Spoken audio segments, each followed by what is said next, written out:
반갑습니다. 태풍이 온다 그래서 바짝 긴장하고 기다렸는데 언제 와서 언제 갔는지 모르겠어요. 그냥 사라진 겁니까? 어떻게 됐는지 모르겠습니다. 저는.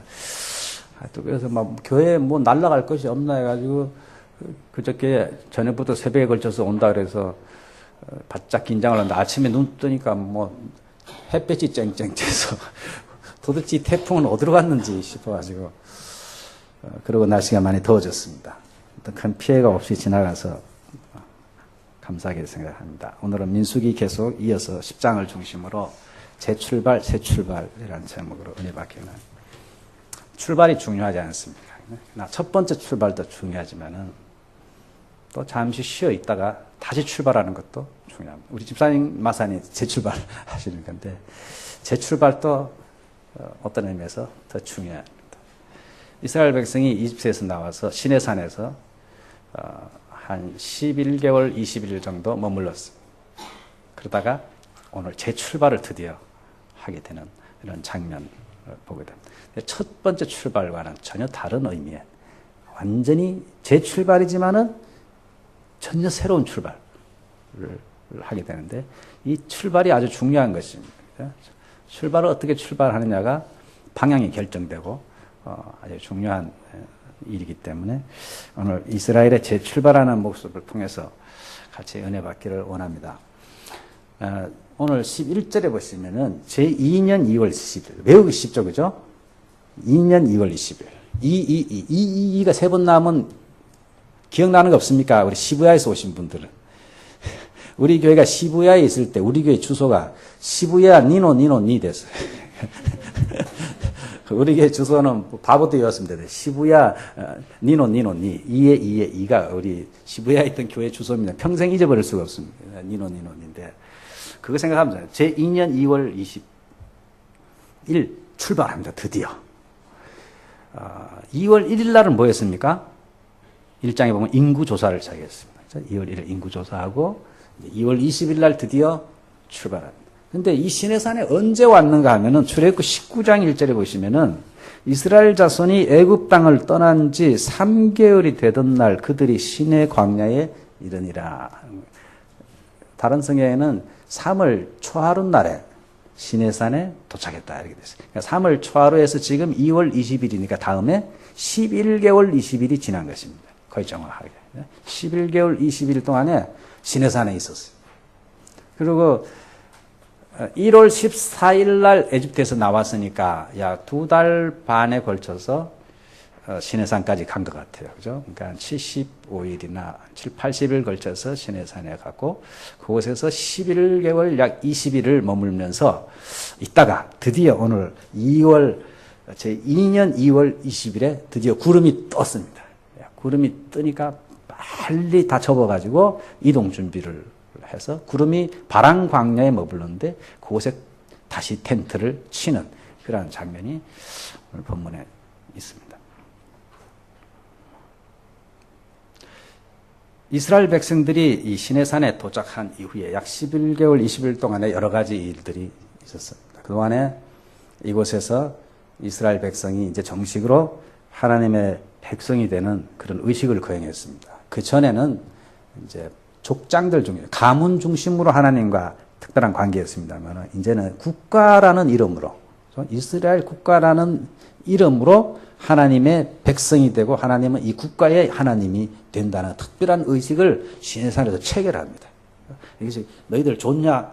이스라엘도 좋다. 오케이 해가지고 피를 뿌려가지고 신성한 계약을 맺고 그 증거로서 하나님께서 주신 것이 십계명 두 돌판을 주신 것입니다. 십계명은 단순한 율법이 아니고 율법을 대표성도 있기도 하면서 중요한 것은 십계명 두 돌판은 계약 문서라는 것입니다.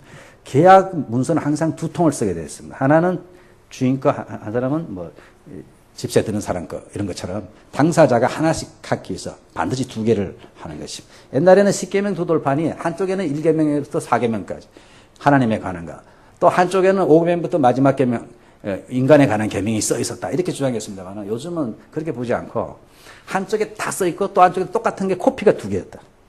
왜 그러냐 했을 때 계약 문서이기 때문에 하나는 하나님 것, 하나는 이스라엘 것 그래서 1년에 한 번씩 그 당시 습관대로 만나서 이 계약을 제대로 지켰는가를 보는 것입니다. 그것이 성막 안에서 속죄소 위에서 만나는 것입니다. 1년에 한 번씩. 그러면은 백발백중 하나님은 지켰죠. 이스라엘은 못 지켰기 때문에 그러면 문서대로 벌을 받아야 되는 것입니다. 이스라엘은 다 죽어야 되는 것입니다. 그런데 하나님께서 그것을 용서해 주시기 위해서 짐승의 피를 그 속죄소 위에 뿌리면은 그 밑에 있는 계약 문서를 하나님께서 못 본 척 해주시고 이미 너희들은 벌을 받았다 피를 보고 그래서 용서해 주시는 이러한 희한한 시스템 성막제도를 또 하나님께서 주셨습니다. 죄인이 하나님께 나가서 은혜를 받을 수 있는 길을 성막제도를 통해서 보여주시면서 장차 이 땅에 오실 예수님께서 하늘 지성소에 들어가서 피를 흘려서 우리 죄인이 하나님께 나아갈 수 있는 하나님의 은혜를 입을 수 있는 이것을 오래전부터 성막제도를 통해서 보여주셨는데 그것을 시내산에서 가르쳐 주신 것입니다. 이제 막 출발하기 전에 하나님께서 이것을 가르쳐 주셨습니다. 그리고 인구조사를 진행을 해서 이제는 오합지졸로 출발했던 이스라엘 백성이 이제는 잘 정비가 돼가지고 어떻게 진영을 어떻게 꾸미고 진행할 때는 누가 선두에 서고 하나님의 성막은 어떻게 정리해서 어떻게 메고 가고 운반해야 될 것인가 도착했을 때 동서남북에 어떻게 진을 쳐야 될 것인가 이런 것들을 아주 구체적으로 하나님께서 말씀해 주셨습니다. 그래서 시내산에서 다 이제 배운 것입니다. 이스라엘 공동체가 이제 오합지졸이 아니고 질서정연하고 이제 잘 이렇게 정비가 된 그러한 공동체가 된 것입니다. 그 다음에 레위인들과 제사장들이 이 백성들과 하나님 사이에서 어떤 일을 해야 될 것인가를 가르쳐 줬습니다. 이 중요한 일들이죠. 그죠? 이들의 임무가 무엇이며 이들은 성막을 어떻게 성막에서 섬기고 백성과 하나님 사이에서 어떤 일을 해야 될 것인가 하는 것을 쭉쭉 가르쳐 주시고 오늘 10장 앞부분에 보시면은 이제 마지막으로 은나팔 둘을 만들라. 나팔은 왜 만들라고 하셨냐면은 이 당시에는 마이크도 없고 스피커도 없었기 때문에 그 수많은 사람들에게 신호를 출발하자든지 모여라 이렇게 할 때 소리를 질러서는 전달이 안 되기 때문에 나팔을 불면은 나팔은 멀리까지 소리가 퍼지기 때문에 나팔로서 소집을 한다든지 싸우러 나가자라든지 출발 신호 동쪽부터 출발, 서쪽부터 출발하자 이런 걸 사인을 다 만든 것입니다. 그래서 나팔을 길게 불고 짧게 불고 급하게 불든지 천천히 불든지 하는 이런 것 때문에 두 개를 동시에 불 때 다르고 하나만 불 때 다르고 이렇게 미리 정해놔가지고 이제 출발하기 전에 구름이 올라가면은 제사장이 잘 보고 있다가 나팔을 부는 것입니다. 그러면은 이스라엘 백성들이 준비를 해가 빨리 정리를 하고서 다 준비가 되면은 한쪽 나팔을 불면은 동쪽부터 이렇게 그 신호대로 착착착착 출발하게 되어 있습니다. 그럼 말이 필요 없는 것입니다. 그죠? 이거를 일일이 말로 한다면 얼마나 어렵겠습니까? 그죠? 그래서 마지막으로 나팔을, 그러니까 제사장들은 나팔을 부르는데 나팔을 잘 불어야 돼요, 제사장들은. 나팔을 어중간하게 불면은 이게 모이라는 소리인지 흩어지라는 소리인지 그렇잖아요. 그죠? 짧게 한번 불어야 될 걸 어중간하게 적당히 길게 불어버리면은 백성들이 혼란에 빠지는 것입니다. 그래서 이 나팔은 제사장들이 숙련된 제사장들이 불어야 되는 것입니다. 정확하게 구름을 잘 보고 있다가 그러니까 두 가지다. 구름을 잘 봐야 되고 그 다음에 보고 나서는 정확하게 나팔을 제사장이 불어야 백성들이 움직일 수 있습니다. 이렇게 이제 준비를 다 마쳤습니다. 이제 이스라엘 백성들이 잘 조직이 되고 이제 출발하기 위해 필요한 모든 것 기초 과정이라고 할 수 있죠. 잘 준비를 마쳤습니다. 이 시내산이라고 하는 것은 일종의 정거장과 같은 것이라서 이스라엘 백성이 이곳에서 그냥 안주하면 안 되는 것입니다. 이곳에서 계속 있어서는 안 되고 약속의 땅 목표 지점으로 가기 위해서 하나님께서 중간에 임시로 이렇게 있게 하시면서 필요한 것들을 여기서 다 가르쳐 주셨어요. 필요한 것들 11개월 20일 동안에 필요한 것들을 이곳에서 다 훈련을 시키시고 배우게 하시고 조직을 하시고 나서 드디어 출발을 시키는 것입니다. 그런데 시내산에서 계속 있고 싶다 그러면 안 되는 것입니다. 우리 교인들 중에도 시내산에 계속 있고자 하는 사람들이 있어요. 여기가 좋사오니 그래서 저는 우리 개인적으로 우리 교회에서 시내산이 무엇인가를 가만히 생각해 볼 때 13주 생명의 삶 과정 같아. 13주 생명의 삶 과정을 끝났으면 끝난 게 아니고 그렇죠? 그 다음 단계로 올라가야 되는데, 그 다음 단계로. 이제 출발을 해서 올라가야 되는데, 그게 목표가 되면 안 된다는 얘기죠. 저 13주 과정 다 했는데요. 그거는 신의 산과 같아서 기본적인 것을 갖췄으면은 이제 새로운 곳으로 향해서 여러분들이 재출발하셔야 돼요.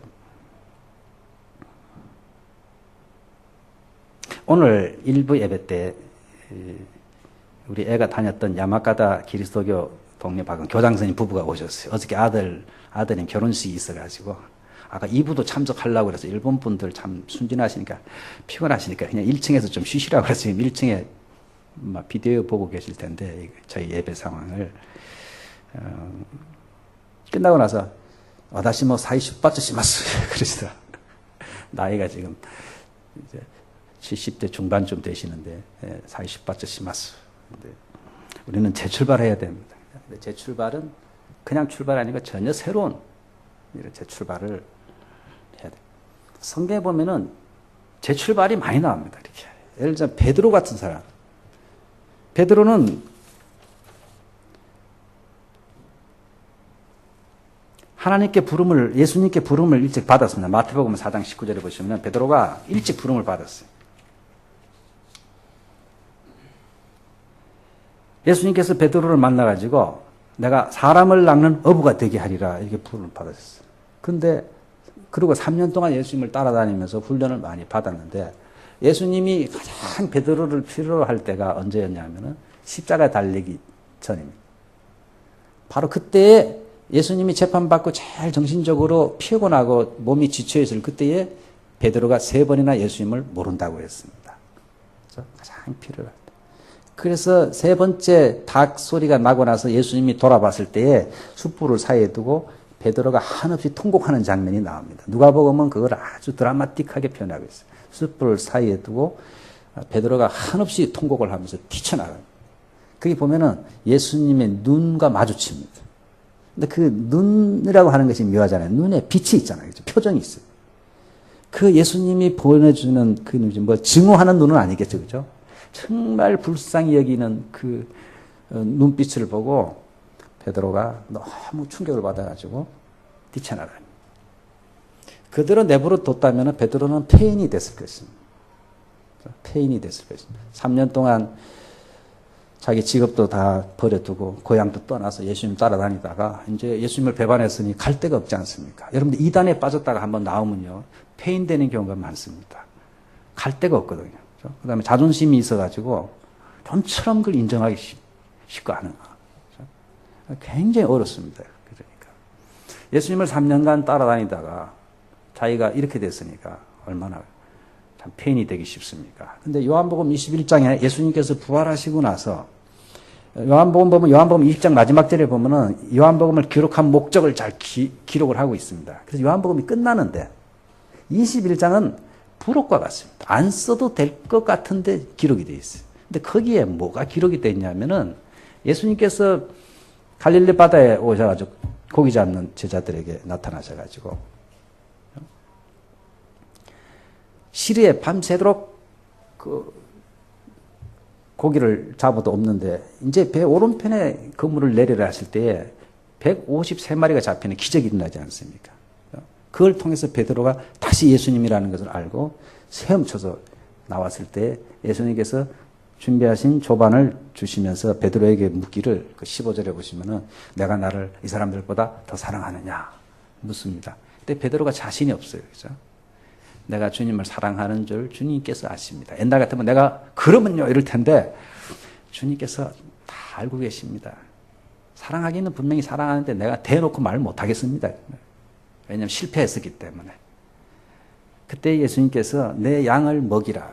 3번이나 내 양을 먹이라, 내 양을 치라 이런 중요한 말씀을 하셔서 그 부분을 베드로의 2번째 부름이라 그래요. 만약에 21장이 없었더라면 베드로는 어떻게 됐을까? 우리는 사람에게 실망하면은 그냥 관계를 끊어버리고 싶지 않습니다. 성경에 예수님께서 베드로를 찾아 2번째 기회를 주셨어요. 그래서 베드로가 그때부터 새로운 출발을 하는 것입니다. 그래서 크게 하나님께 쓰임받습니다. 그래서 재출발은 아주 중요합니다, 여러분들. 재출발은 아주 더 새로운 어떤 길로 하나님께서 인도하시고자 하는 목적이 있는 것입니다. 근데 오늘 재출발을 함에 있어서 29절부터 32절까지 보면은 조금 이해가 안 되는 부분이 있는데, 모세가 장인 어른을 찾아가서, 장인 어른은 이스라엘 사람이 아니거든요. 미디안 사람, 미디안 광야 사람이거든요. 지금 또 이스라엘 그 밑에 시내반도, 시내산 근처에 가면 베두인족이라고 살고 있습니다. 그 사람들 계통이었던 것 같아요. 여러 족이 있었는데, 지금도 그 베두인족들은 그곳에 있으면서 화장실 그 사람들이 다 담당 돈 받고 그래요. 1달러씩, 2달러씩 받고. 또 시내산에서 나오는 돌을 깎아가지고 팝니다. 그런 것도 팔고. 관광객들이 가면은 돈 달라고 막 쫓아와요, 아이들이. 돈 달라고 막. 불쌍해. 그래서 돈 없다 그랬더니, 신라면 이더라고요, 이 사람들이. 그럼 무슨 소린가 했더니, 한국 관광객들이 하도 다니면서, 컵라면, 신라면을 좋아 맛을 알아요, 이 양반들이. 그래가지고, 신라면 주면은 그 돌을 공짜로 준대요. 그 돌이 제 방에 있어요. 계란처럼, 그 시내산에 있는 돌을 깎아가지고, 계란처럼 만들 기념품으로 팔아요. 근데 신라면, 컵라면 하나 주면 그거 줍니다, 여러분들. 우리 한국 관광객들이 거기까지 신라면을 다 퍼뜨려 놨어요. 신라면만 주면은 얼마나 좋아하는지 이 양반들이 기념 돌을 그냥 공짜로 주는데, 그 베두인족들이 많이 거기 있습니다. 아마 이 모세의 장인어른이 그쪽 계통의 사람이었던가. 이스라엘 사람이 아니고, 그럼 광야에 살면서 광야를 잘 알죠. 그러니까 사막 지대를 잘 압니다. 그래서 베드로가, 모세가 좀 불안했던지, 이제 떠나는데 우리랑 같이 가서 어디에다 진을 치고 어디로 가야 될지 그 길들을 좀 안내를 줬으면 좋겠습니다. 이렇게 부탁하는 것입니다. 어떻게 보면은 하나님께서 구름 기둥과 불 기둥으로 인도하시는데, 그죠? 인도하시면 그냥 따라가면 될 텐데, 모세가 상당히 그 불신앙에 빠진 것인가, 인간적인 이런 도움을 받으려고 하는 것에 대해서 저희들은 좀 거부 반응이 있지 않습니까? 그죠? 모세가 뭐 좀 이렇게 신앙이 약해진 건가, 이런 생각이 들 수도 있습니다. 근데 출애굽기 18장 14절 27절에 보시면은 모세가 홍해를 건넌 다음에 이제 진을 치고 있을 때 백성들이 이런저런 문제로 다투고 싸우고 해서 모세에게 나와서 재판을 해달라고 아침부터 저녁까지 찾아와서 줄을 서 있습니다. 모세가 아침부터 저녁까지 재판하느라고 굉장히 피곤했습니다. 이것을 본 오늘 나오는 이 모세의 장인어른이, 모세 너가 하는 일이 참 어리석다. 왜 일을 그렇게 하는가? 이렇게 하면은 너도 피곤하고 백성들도 피곤하고 이렇게 계속 하다가는 다 쓰러진다. 그렇게 하지 말고 백성들 중에 지혜로운 사람들을 좀 뽑아가지고 50명 단위로 대장을 하나 세우고 100명 단위로 백인 대장을 하나 세우고 1000명 단위로 묶어서 또 그 지휘자를 하나 세워가지고 웬만한 문제는 그 사람들이 책임지고 재판을 하도록 하고, 진짜 굵직굵직한 일들, 그런 것들만 너가 재판하고 나머지 일들은 그 사람들도 충분히 판단할 수 있는 능력이 있으니까 그런 권위를 줘가지고 그 사람들로 판단하게 하라. 그러면은 백성들도 그렇게 하루 종일 안 기다려도 되고, 너도 잔잔한 이야기까지, 뭐 바가지 안에 없어진 문제까지 옆집 사람과 싸울 때 그걸 모세가 일일이 재판해 준다면 얼마나 피곤한 일입니까? 그래서 그런 거는 50부장, 100부장, 1000부장에게 맡기고 너는 큰 일들만 이렇게 재판하면은 다 백성들도 너도 이렇게 좀 여유가 있지 않겠는가, 이런 조언을 했습니다. 모세가 듣고 보니까 그 일리가 있는 말이죠. 그래서 하나님께서 하신 말씀이 아닙니다. 근데 모세가 그걸 받아들여서 이스라엘의 중요한 50부장, 100부장, 1000부장 제도를 만드는 것입니다. 그래서 물론 민수기 1, 2장에서 인구를 조사를 해서 조직을 합니다만 그 전에 대략적인 조직은 돼 있었어요. 그것이 누구의 아이디어냐면 장인어른의 아이디어예요. 장인어른. 그러니까 모세도 참 훌륭하죠, 그죠? 남의 조언을 받는다는 것이 200만 명의 지도자로서 이 자존심이 상하는 문제 아닙니까? 그죠? 목사도 제일 힘든 게 뭐냐면 성도들이 조언을 하면 싫은 거예요, 그게. 그러니까 지도자들이 왜 잘 안 되냐면 자존심 때문에 그런 거예요. 근데 모세가 참 훌륭한 것은 거의 장인어른, 이 노인네, 모세가 지금 80이 넘어서 장인어른은 100세 가까이 안 됐겠습니까? 이 노인의 이 이야기를 쓸데없는 소리라고 안 하고 받아들였어요. 그래서 문제가 원만히 해결된 과거가 있어요, 과거가. 근데 이 아버님, 장인어른이 이쪽 길을 잘 아니까 모세가 길을 갈 때에, 물론 하나님께서 다 인도하시지만은, 고막가이 한 부분, 구체적인 이런 부분들에 대해서 장인어른이 도움을 주면은 훨씬 수월할 것 같은 생각이 들어서 부탁을 한 것입니다. 근데 장인어른이, 난 뭐, 고향이 여기고, 민족도 다른데 내가 따라가겠냐. 처음에는 안 한다 그럽니다. 근데 모세가 아주 강하게 일본말로 시즈코쿠, 아주 끈질기게 부탁을 합니다. 근데 부탁하는 것도 요령이 필요한 것 같아요. 그죠? 저도요, 웬만하면 뭘 부탁 안 받는데요. 정말 끈질게 하면요, 사람이 할 수 없더라고요. 제가 외부에 설교를 거의 안 하기로 작정을 했어요. 특별히 조토가이, 일본의 새벽 기도에 아오야마 조토가이는 안 가기로, 아주 뭐 일이 있어서 안 가기로 했는데, 이케부쿠로 조토가이의 그 담당자가 얼마나 전화로 오고 하는지, 저는 이케부쿠로는 1년에 2-3번 갑니다. 그랬더니 그 정보를 시부야 국제 기도에서 정보를 입수하자 크게 또 한 분이 있어요. 그분이 시즈코쿠 전화가 좀 힘들겠네요. 그 다음 주는요. 그럼 그 다음 주는요. 그 다음 달은요. 이렇게 계속 해가지고 그 두 군데는 제가 그냥 갑니다. 그냥 가는데 사람이 정말 시즈코쿠 하면요. 그걸 안 들어줄 수가 없더라고요. 이 사람만. 식사 초대도 그래요, 여러분들. 한두 번 초대하면 제가 안 갑니다. 근데 정말로 hon기로 그러면요. 안 가면 시험 들겠다 싶어가지고 가게 되고 그런 경우도 있습니다. 모세가 강하게 부탁했습니다. 근데 오늘 결론은 안 나와 있습니다만은 사사기 1장 16절에 보시면요. 이 겐 부족이라 그러는데 이 미디안의 장인이 속해 있는 겐 부족이 유다 황무지에 이르러 그 백성 중에 거주하니라 이렇게 되어 있습니다. 이거 보면은 같이 떠난 것입니다. 떠나서 이 양반들이 길을 구체적으로 잘 가르쳐 준 것입니다.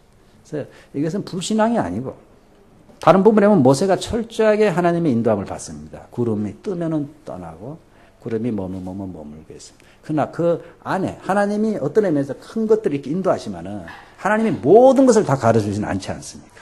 예를 들자면은 하나님께서 우리 인생에 중요한 거 분명히 말씀을 통해서 성령의 감동을 가르쳐 줍니다. 근데 저도 솔직히 말해서 여기 료곡구 여기에 딱 갔을 때 과연 몇 시 차를 타야 될지는 하나님께서 안 가르쳐 주세요. 다음 차를 타라. 이번 건 타지 마라. 5분, 10분, 15분 있을 때 몇 분 차를 타고 안 가르쳐 주세요. 하나님께서. 결혼도 어떤 때는 어떤 사람은 하나님께서 탁 찍어주셨다 그런 분도 있는데 대부분의 경우는 긴가민가. 저도 결혼할 때 그랬어요. 하나님께서 딱 정해주시면은 불구자라도 하겠습니다. 그래서 하나님 정해주시면은. 그런데 하나님께서 확실하게 말씀 안 하십니다. 이 여자도 좋아 보이고 저 여자도 좋아 보이고. 그럴 때가 있습니다, 여러분들. 연필을 이거를 살까 저거를 살까. 하나님께서 말씀 안 하십니다. 성경에는 아무리 뒤져도 없고. 조금 긴 연필을 사라. 이런 거 없잖아요. 회사는 어디 것을 사라. 그럴 때는 어떻게 해야 됩니까? 그럴 때 만약에 우리가 잘 아는 분들, 연필에 대해서 잘 아는 사람들의 상의해가지고 구하면 불신앙입니까? 그것이? 그것은 하나님을 의지 안 한 것이 됩니까? 전차를 그 앞에서 막 무릎 꿇고 기도해서 하나님이 탁 사인을 주실 때 안 타면은 그 사람은 하나님의 인도를 안 받는 것입니까?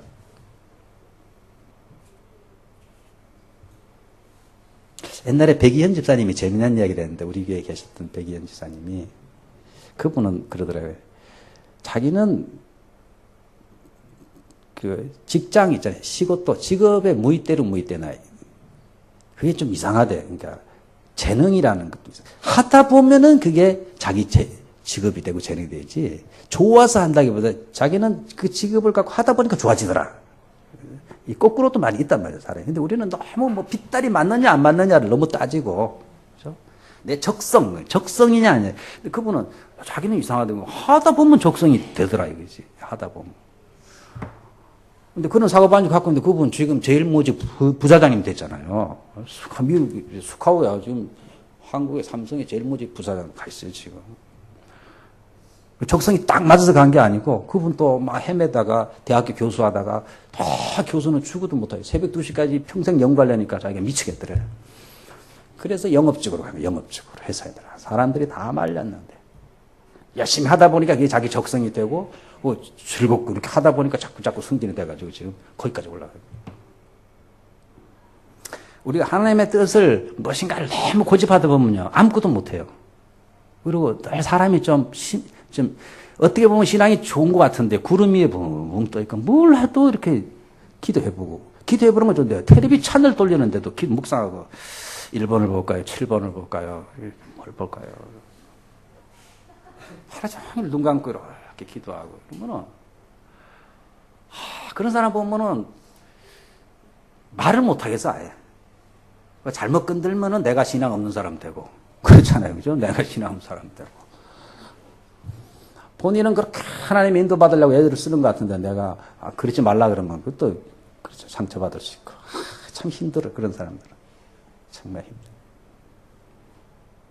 근데 오늘 모세를 보면서 여러분들 우리가 하나님께서 물론 구름 기둥이 붕 떠가지고 움직일 때 따라가야 됩니다. 그러나 그 이동해 가면서도 여러 가지 크고 작은 일을 만나는 것입니다. 하나님께서 그것까지 다 말씀 안 해주는 것입니다.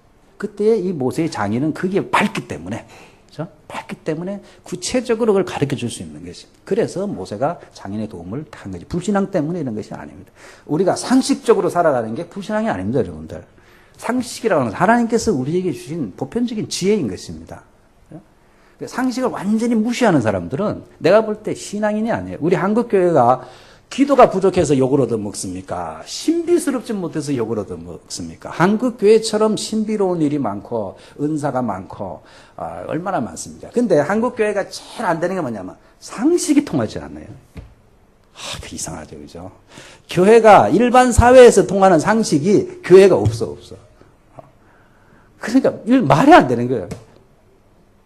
교회는 상식이 있고 그 위에 신비로운 것도 있고 이래야지. 상식이 통하지 않아, 교회가. 상식적인 게. 그러면은 말이 안 되는 거예요, 여러분들. 안 믿는 사람들이 볼 때도 어느 정도 이해가 돼야 돼, 일반적인 일들은. 교인들도 교회가 돌아가는 일들이 안 믿는 사람들이 볼 때도 투명성이 있어야 되고 상식적으로 이해가 돼야 돼요. 그게 정상적인 것입니다. 이게 비신앙이 아니고 성경적인 것입니다, 그것이. 하나님께서 우리에게 지혜를 주셨고 상식을 주셨기 때문에. 그래서 여러분 너무 상식밖에 벗어난 일을 하면 그게 성경적이지 않습니다, 절대로.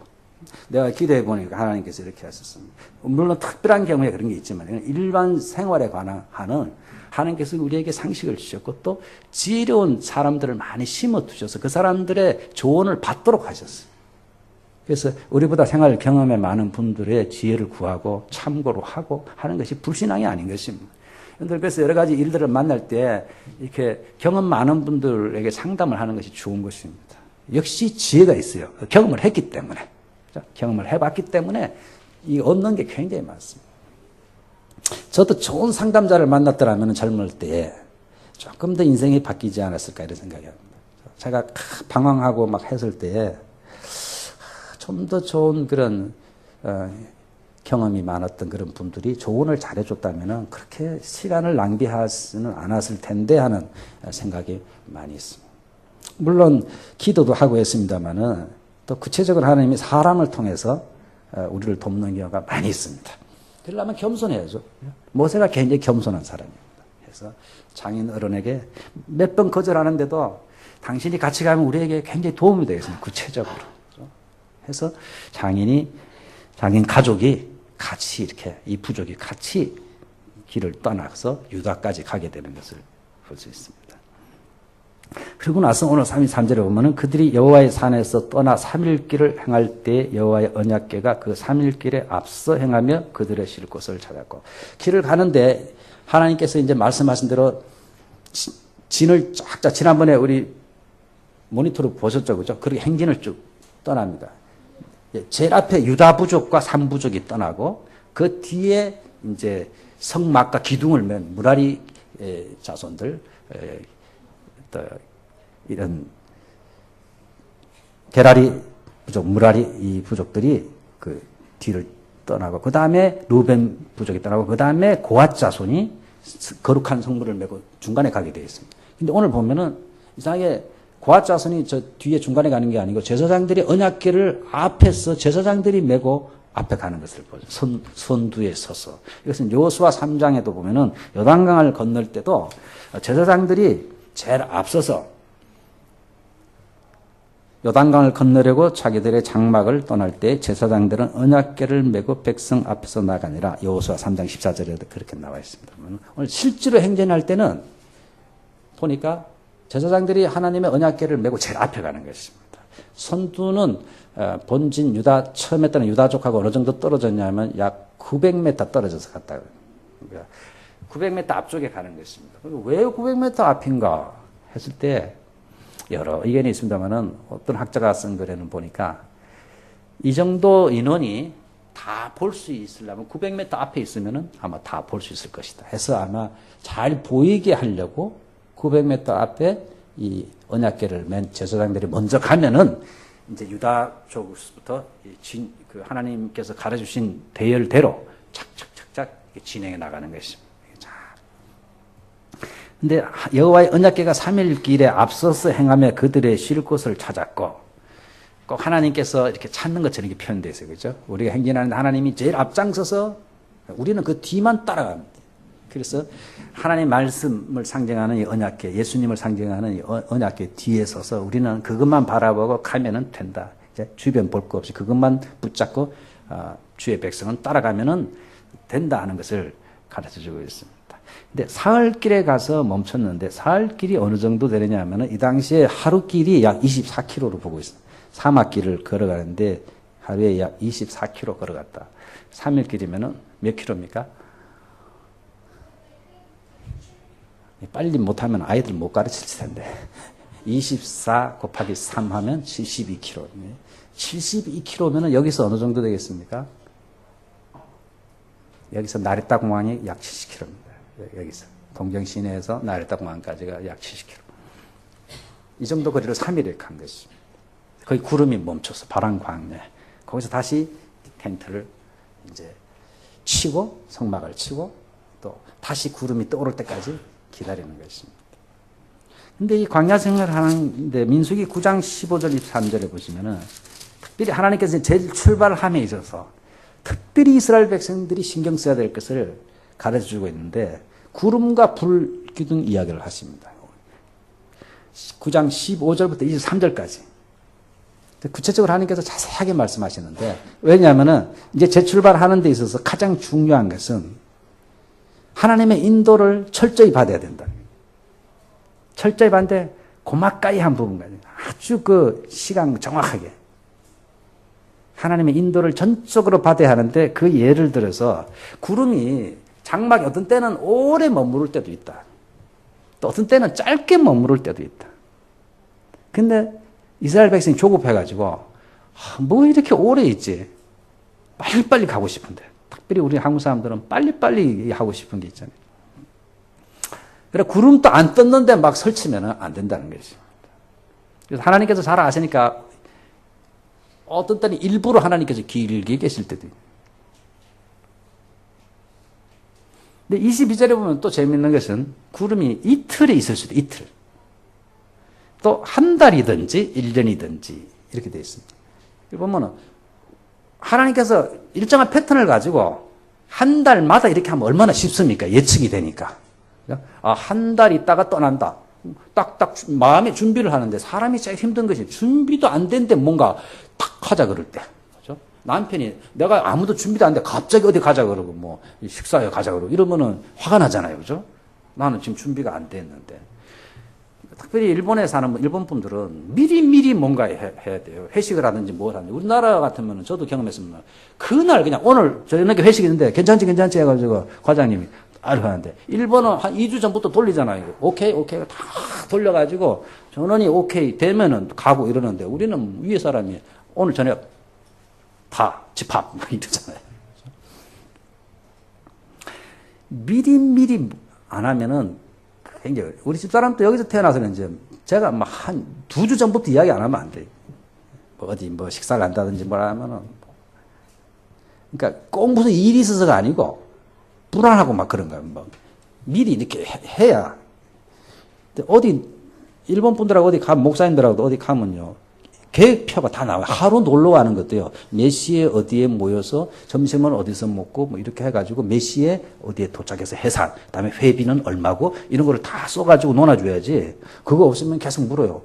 불안해가지고 사람들이. 점심값은 뭐 어떻게 합니까? 라든지 몇 시에 돌아갑니까? 근데 우리나라 목사님들은 지금도 그래요. 좀 더 시간 있어. 그러면 오늘 가자. 어디로? 그냥 타라. 니뻘이 역으로 모여라. 그러면 가면은요. 어디로 가는지도 몰라. 그냥 가다가 점심은요. 그러면 배고프면 먹고 그냥 가다가 목적지도 바뀌고 막 이래요. 목적지도 바뀌고. 돈은 뭐 알아서 자기가 낼 때도 있고요. 적당히 그냥 누가 한 사람이 내든지 뭐 이러고 돌아오는 시간도 뭐 정해져 있지가 않아요. 도착 장소도 정해지죠. 오다가 뭐 중간에 그냥 다른 데 갈 수도 있고 막 이러잖아요. 그리고 그날 돌아오기로 되는데 기분 나면 하루 묵고 오고 뭐 이러는데. 그러면요, 일본 사람은 불안해서 못 견딥니다. 뭐 이런 게 다 있냐, 이게. 뭐 이런 게. 참 체질이 다른 것 같아요. 근데 기본, 공통적으로는 어느 나라 사람이나 이렇게 예정이 딱 돼 있어야 불안하지가 않죠. 갑작스러운 일들은 참 사람을 당황하게 만드는 건 사실인 것 같아요. 우리는 갑작스러운 일들을 자주 하잖아요. 그죠?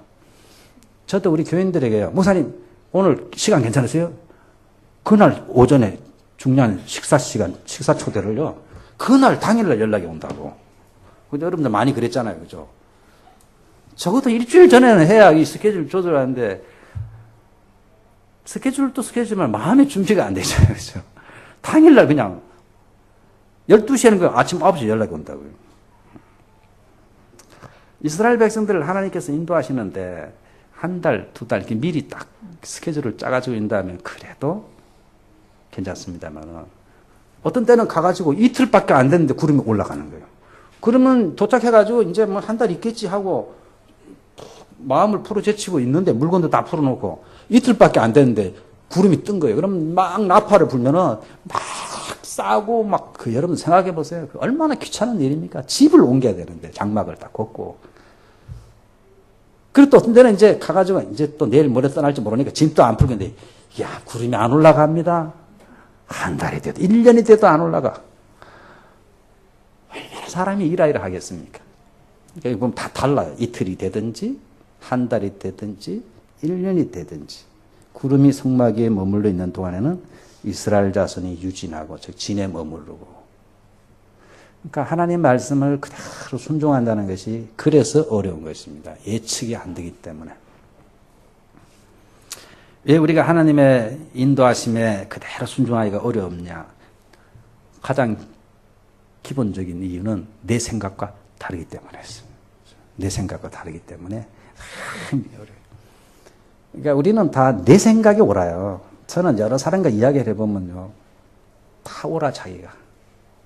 부부싸움 붙으면 보면 양쪽 이야기 들으면 내가 판단을 못하겠어.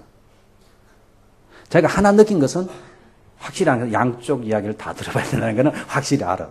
근데 들어보니까 판단을 못하겠어. 한쪽 말만 들었어요. 상대방이 나쁜 놈이 하죠. 나쁜. 근데 저쪽 이야기 들어보면은 그 나름대로 일리가 있는 거예요, 또. 그 나름대로 이유가 있는 거예요. 그래서 판단하기가 어려워, 판단하기가 어려워. 다 자기 생각이 옳다 그래, 사람들이 다. 심지어 하나님께서 하시는 일조차도 내가 볼 때는 뭔가 어설프게 보여요. 못마땅한 게 많아요. 그래서 힘든 것입니다. 하나님 말씀에 순종하는 게 왜 힘드냐면요. 아까 이순영 기사님 말씀하신 일요일날 손님이 제일 많이 오는데 요즘 안식은 아닙니다. 주일.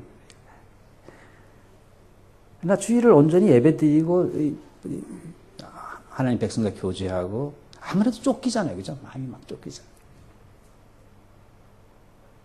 그렇게 하려니까 내 생각은 이렇게 하면 망할 것 같단 말이죠. 그러니까 순종하기가 어려워요. 아주 대표적인 예언이 그건 아주 뚜렷하게 알 수 있는 거죠. 뚜렷하게 알 수 있는. 만약에 여러분들이 그런 입장에 처했을 때 과연 그렇게 할 수 있겠는가? 쉽지 않습니다. 왜? 내 생각이 이렇게 하면은 망할 것 같으니까. 그게 하나님의 인도받기가 참 어려운 것입니다. 자녀 교육도 그렇고 다 그렇습니다. 이렇게 하다가는 뒤처지는 거 아닌가. 근데 우리나라 사람만 그러더라도 미국 목사님 쓴 글도 보니까 미국 부모들도 비슷하더라고. 남이 하면은 다 시키고 그런데 미국도 그 목사님 그걸 막 비판해 놨더라고. 어느 나라 사람이나 비슷한 것 같아요.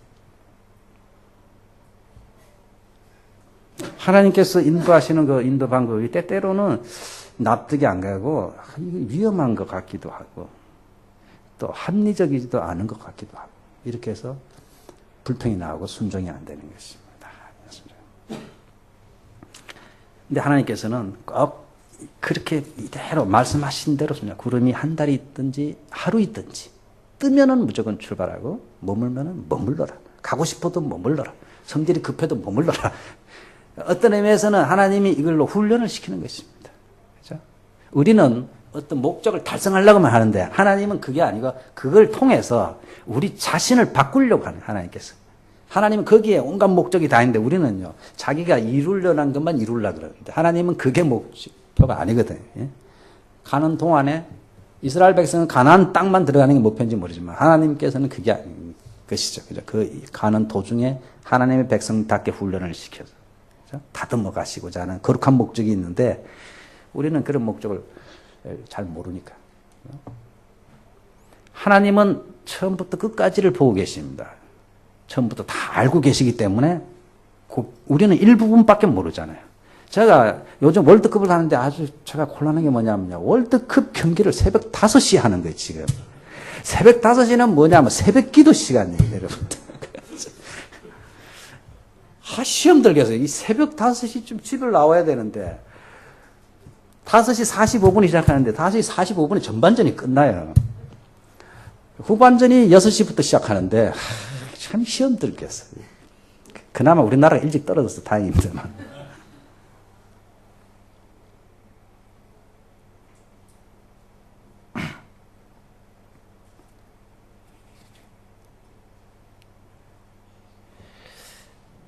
무슨 이야기를 하려다가 그 얘기를 하는지 모르겠습니다. 아무튼 하나님의 인도를 받는다는 것은 우리 생각과 다르기 때문에 굉장히 우리가 참 따라가기가 어렵고 받아들이기가 축구 이야기를 제가 그 이야기 때문에 예를 들어서 제가 못 보기 때문에 녹화를 해놓습니다. 지금 이렇게 녹화를 해가지고요. 못 보니까 나중에라도 중요한 건 봐야 되겠다 싶어서 이렇게 녹화를 이렇게 보면은 예를 들자면은 우리나라 어디라 했는데 내가 결과를 모른다. 결과를 모르고 이제 볼 수 있잖아요. 이렇게 보면은 우리나라가 한 골을 넣었어. 그 장면만 딱 봤다고 칩시다. 중간에 가서. 그러면 와 이기는구나 하는데 알고 보니까 2대0으로 지고 있었어. 그러면 전체를 모르면 그 부분만 보면 울고 불고 난립니다. 한 골 넣으면 이거지. 그러니까 우리 인생이 내가 보면서 비슷하다는 거예요. 하나님은 우리를 다 알고 이렇게 한 부분 한 부분을 지도해 가시는데 우리는 그 부분만 딱 잘라서 보면요. 진 것 같고 이긴 것 같고 막. 근데 지난번에 7대1로 브라질이 이겼잖아요. 독일이 이겼잖아요. 다 알고 보니까 재미가 하나도 없는 거예요, 이제. 마지막 장면을 봤는데 브라질이 하나 넣더라고. 근데 앞에 보니 7대1로 돼 있는데 이건 독일이 이긴 거구나. 다 알고 보면 여유가 있고, 그런데 모르면은 부분만 아는 사람들은요, 자주 움직이는 거니까 막 감정이 요동을 치고 막 안절부절 못하고 그런. 하나님께서는 우리 인생을 전부를 보시고 그 부분을 인도하시기 때문에 우리 생각하고 다른 것입니다. 우리가 적어도 우리 애들을 키울 때도 그러잖아요. 우리는 걔 인생 전체를 내다보면서 말을 하잖아요. 전체를 보면서 너 텔레비만 보면 되겠냐? 근데 애들은 볼 때 그 충격 이렇게 재밌는 거를 왜 우리 부모는 이렇게 적이 돼가지고 나를 괴롭히나? 완전히 악마야, 악마 부모가 그때는. 그죠? 이렇게 재밌는 시간을 왜 방해하냐? 근데 부모는 걔의 장래를 생각하는 거죠. 그리고 주변에 많은 사람들이 그렇게 살다가 인생 망친 애들을 많이 봤으니까. 그렇게 하면 안 된다, 안 된다. 전체를 길게 자꾸 보는데 아이들은 그게 안 되잖아요. 그러니까 우리가 하나님의 인도 받는 것도 힘든 것이 하나님은 우리 전체를 내다보시고 우리에게 무언가 필요한 것을 아시고 이렇게 주는데도요. 우리는 그 부분만 보고요. 일단은 달아야 돼, 우리는. 일단은 반짝해야 되고. 안 그러면은 마음에 안 드는 거예요. 전부 다 마음에 안 들어요. 교회 생활할 때도 그래요, 여러분들. 교회 생활할 때도 너무 그냥 쉽고 좋은 거 이런 것만 하려고 하지 말고요. 조금 힘들고 안 좋게도 좀 목사님이 부탁하면은 목사는 아무래도 교회를 여러분들보다는 좀 더 넓게 보잖아요. 교회 전체 유익을 늘 생각하잖아요. 왜 나 같은 인재를 못 알아줄까 이런 소리 했는데. 밸런스가 중요하잖아요. 그죠? 밸런스 같은 게. 아무래도 목사가 성도를 일부러 죽이려고 그러겠습니까? 그죠? 교회 전체를 생각하려고 애를 쓰고, 그래서 나도 이걸 해줬으면 좋겠습니다. 이걸 했으면 좋겠습니다. 이렇게 생각하는 것이지, 그걸 뭐 무시하거나, 뭐, 또, 누구만 저거 하고, 그럴 수가 있겠습니까? 그죠? 늘 교회 전체를 생각해야 되니까. 그러니까 하나님께서 이스라엘 백성들을 이런 걸 통해서 훈련을 시키셨어요. 이래도 순종하겠는가? 순종하기 어렵죠, 그죠? 불평 나고 원망 나고. 이거를 철저히 교육을 시켰는데 결론적으로 말하면은 이스라엘 백성들이 가는 곳마다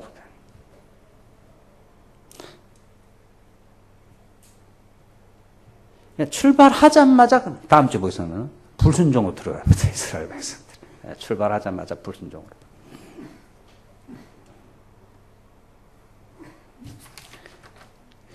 오늘 신약 시대에는 하나님께서 주의 말씀과 성령으로 저희들을 인도하십니다. 구체적으로 시편 119편 105절에 보시면은 주의 말씀은 내 발의 등이요 내 길의 빛이니이다. 내 발의 등불이고 빛은 뭐냐? 하나님의 말씀이라 그랬습니다. 그래서 말씀을 잘 살펴야 됩니다. 오늘 구름기둥 불기둥처럼 하나님의 말씀이 비춰주십니다. 가라 서라 안 된다 하는 그 말씀을 잘 여러분들이 묵상하고 그 말씀을 순종하셔야 됩니다. 또 성령님께서 우리 속에 내적으로 역사하십니다. 어떤 고막가의 한 부분은 때때로 성령님께서 감동을 주십니다. 제가 이 옷으로 이사를 가야 됐으면 저 옷으로 이사를 가야 됐으면 성경에서 말씀 안 하시니까 그거는. 그죠? 불법은 행하지 말라. 그렇지만은 불법적으로 집을 사서는 안 되지만은 이 동네에 살아야 될 건가 저 동네에 살까나 명확하게 말씀 안 해요. 그럴 때는 저희가 이성을 사용해요. 복음 전도가 잘 되는 곳에 신앙생활 하기 좋은 곳에 사명에 필요한 곳으로 상식과 지혜를 다 동원해 마지막으로는 기도하고 성령의 감동을 받고 그럼 마음의 평강이 오게 됐어요. 마음이 평안한 게 증거입니다. 대부분의 경우에. 빌립보서 4장 6, 7절에 있는 대로 먼저 하나님께서 평강을 주신 마음에 그죠? 염려하지 말고 기도하라. 그래야하면 평강의 하나님께서 우리 속에 평강을 먼저 주십니다. 환경은 하나도 안 바뀌었는데 평강이 찾아오면 하나님께서 인도하시는구나 하는 것을 그때 느끼는 것입니다. 그래서 기도를 하면은 마음에 평안 혼잡하지가 않고요. 하나님 뜻이 아닌 것은 대부분 막 갈등이 생기고 혼잡이 막 와요. 마음속에. 그래서 기도를 자꾸 하면은 결혼 상대도 그렇고요. 마음이 평안해지고 이러면 하나님께서 그런 식으로 인도하는 경우가 대부분입니다. 우리는 항상 하나님께서 우리를 가장 베스트의 길로 인도하시는 것을 믿고서 안 좋은 것 같아도 믿음으로 순종하고 받아들여야 됩니다. 저는 창세기 50장 20절에 요셉이 한 말을 아주 좋아합니다. 그래서 당신은 나에게 악을 행하였으나 하나님은 그 악을 선으로 바꾸신다는 거예요. 분명히 악을 행했어요. 지금 한일 관계가 안 좋은데 우리나라 사람들이요. 특별히 우리 크리스천들은요. 그 창세기 50장 20절을 붙잡아야 돼요. 아무리 악을 행했다 할지라도 하나님은 그걸 선으로 바꾸어 주시는 하나님입니다. 믿으면 믿음대로 되는 것이죠. 저는 적어도 한국 교회에 있어서 그 식민지 생활을 통해서 하나님께서 한국 교회를 엄청 단련시켰어요. 저도 이것도 인터넷 나가지고 나도 국무총리 못 될지 모르겠습니다만은 신사 참배를 강요했기 때문에 진짜 신앙과 가짜 신앙이 확 드러난 것입니다. 그때 안 그래도 한국 교회가 엉망이 됐어요. 확 드러났습니다. 거기서 한국 교회를 확 단련시켰어요. 하나님께서. 그래서 그 기초 위에 하나님께서 한국 교회를 부으신 것만은 확실하다고 믿고 있습니다.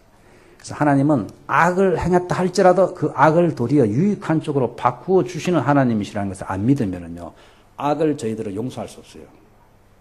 절대로 용서할 수 없습니다. 하나님이 손으로 저 사람이 나에게 자꾸 해코지를 하고 해도 하나님은 반드시 내가 지금 머리로 이해 안 되지만은 반드시 악도 선으로 바꾸시는 하나님, 마이너스를 플러스로 바꾸시는 하나님을 믿을 때에 하나님의 인도하심을 받아들일 수 있습니다. 안 그러면 못 받아들입니다. 지금 죽겠는데, 미워 죽겠는데, 어떻게 받아들입니까? 근데 악조차 선으로 바꾸신다, 하나님은. 우리 하나님은 그런 하나님이시다. 로마서 8장 2절에 모든 거 합력하여서 하나님은 다 선을 이루어 주신다. 이것을 믿기 때문에 저희가 어디로 인도하든지 저희가 믿음으로 따라가는 것입니다. 한번 기도하겠습니다. 할렐루야, 살아계신 주님의 크신 은혜를 감사합니다.